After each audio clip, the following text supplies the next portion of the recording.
నా స్నేహం, నా స్నేహమా, నేను నిన్ను మరువలేను. నా కనుపాప నిన్ను ఎరుగదు. నా పెదవులు ఏనాడూ నీ పేరును ఉచ్చరించలేదు. కాని నీపై ఆ కాలరాత్రి కీచక ఉదంతంపై నా కనుపాప తడిచెమరుస్తుంది. నా పెదవులు అయ్యో అంటూ పొడిబారుతున్నాయి. ఆ మృగ కామాంధులతో పాటు ఈ లోకపు తీరు నీపై ఇంతటి అఘాయిత్యానికి ఒడిగట్టింది.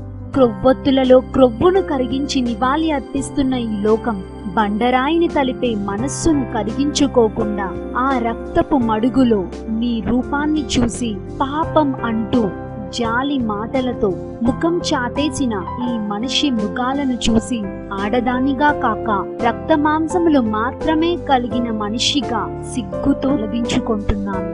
ఈ దుష్ట ప్రపంచములో మగువ అనే జీవిపై వయస్సు, బంధం అనే సంబంధం లేకుండా కన్న తండ్రే కామాంధుడుగా మారి కడతీరుస్తున్నాడు.